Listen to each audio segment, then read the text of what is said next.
इस मारूफ तस्वीर के पीछे छुपी दिलखराश दास्तान। ऊपर मौजूद तस्वीर हो सकता है कि आपने पहले भी देखी हो, क्योंकि ये दुनिया की चंद मारूफ तरीन तस्वीर में से एक है। भूख से बिलखती बच्ची और इसकी मौत के मंजिर गिद्ध की ये तस्वीर जनूबी अफ्रीका से ताल्लुक रखने वाले फोटोग्राफर केविन कार्टर ने कैमरे की आंख में महफूज की थी। इस तस्वीर ने फोटोग्राफर को दुनिया में शोहरत दी, मगर इसके बाद वो बहुत ज्यादा वक्त जिंदा नहीं रह सका और जल्द खुदकुशी कर ली। 1960 में पैदा होने वाले केविन कार्टर के आबाओ अजदाद बरतानिया से ताल्लुक रखते थे, मगर वो स्याह फाम हकूक के लिए आवाज बुलंद करते थे। केविन कार्टर 1980 में वेटर के तौर पर काम करते थे, मगर वहाँ कुछ फौजियों ने उन्हें तशद्दुद का निशाना बनाया, जबकि नौकरी खत्म होने पर नींद की गोलियां, दर्दकश अद्वियात और चूहे मार जहर खा लिया, मगर जिंदा बच गए। फिर 1983 में वो फौज में काम करते रहे और एक बम धमाके में 19 अफराद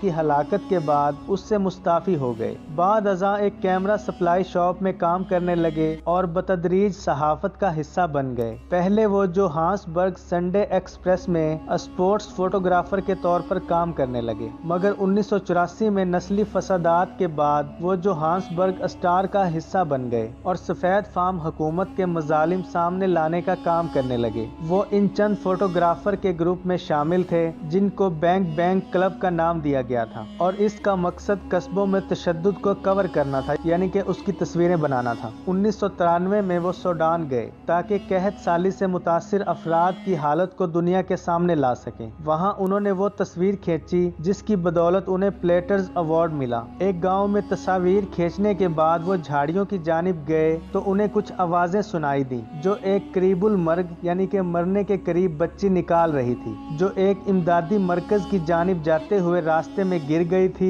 जब केविन कार्टर बच्ची की तस्वीर खींच रहे थे तो उन्होंने एक गिद्ध को बच्ची के करीब उतरते देखा। इस खित्ते में काम करने वाले फोटोग्राफर्स को हदायत की गई थी कि वो मुतासरीन को छूने से गुरेज करें, क्योंकि वह छूत की बीमारी के शिकार हो सकते हैं। तो केविन कार्टर ने बच्ची की मदद करने की बजाय 20 मिनट ये इंतजार करते हुए गुजार दिए कि कब गिद्ध अपने परों को खोलता है और मैं उसकी अच्छी सी तस्वीर ले लूं। ऐसा ना होने पर तस्वीर को खींच लिया और परिंदे को डरा कर भगा कर बच्ची को इमदादी मरकज की जानिब जाते देखते रहे। इसके बाद उन्होंने एक सिगरेट जलाई, खुदा से बात की और रोने लगे। ये तस्वीर 26 मार्च 1994 को न्यूयॉर्क टाइम्स में शाया हुई और देखने वालों के अंदर तजस्सुस पैदा हुआ कि उस बच्ची के साथ क्या हुआ था, जबकि फोटोग्राफर को उसकी मदद के लिए आगे न आने पर शदीद तनकीद का निशाना बनाया गया। इस तस्वीर के बायस एक बहस शुरू हुई कि फोटोग्राफर्स को इस तरह के हालात में खामोश या अलग थलग रहने की बजाय मुतासरीन की मदद करना चाहिए। अखबार पढ़ने वालों की बेजा तनकीद के बाद न्यूयॉर्क टाइम्स ने इदारती नोट भी शाया किया था जिसमें सूरत हाल की वजाहत की गई। अखबार ने लिखा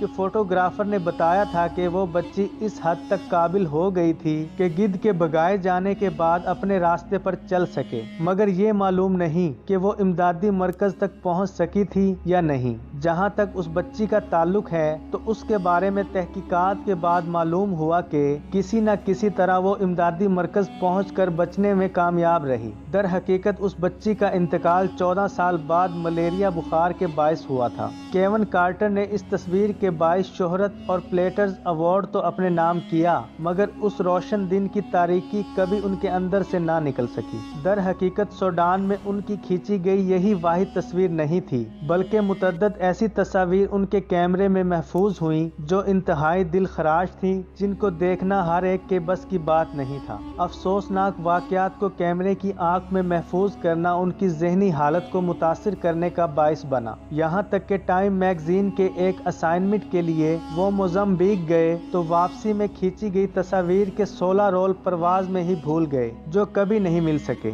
इसके एक हफ्ते के अंदर ही उन्होंने खुदकुशी कर ली, जिनके लिए वो अपनी गाड़ी में एक पार्क गए। वहाँ गाड़ी के साइलेंसर में एक पाइप को फिक्स करके कार के अंदर लाए और तमाम खिड़कियां दरवाजे बंद करके उसे स्टार्ट कर दिया। गाड़ी से खारिज होने वाली कार्बन मोनोऑक्साइड गैस के नतीजे में वो वहीं चल बसे। उनके आखिरी खत में लिखा था कि मैं कहत साली के शिकार और जख्मी बच्चों की कत्लो गारत, लाशों, गुस्से, तकलीफ और दर्द की यादों के आसे में घिर गया हूँ। खुदकुशी के वक्त उनकी उम्र 33 साल थी और जब उन्होंने खुदकुशी की तो कैरियर के हवाले से वो उनके लिए कामयाब तरीन साल था, जब प्लेटर्स प्राइज के साथ साथ उन्हें American magazine picture of the year का एजाज भी दिया गया था। उनके वालिद जिमी कार्टर ने खुदकुशी पर बात करते हुए कहा था कि उनका बेटा अपने काम से जुड़े खौफ का बोझ उठाए हुए था और वो उसके लिए बहुत ज्यादा भारी साबित हुआ, जिसकी वजह से उन्होंने खुदकुशी की।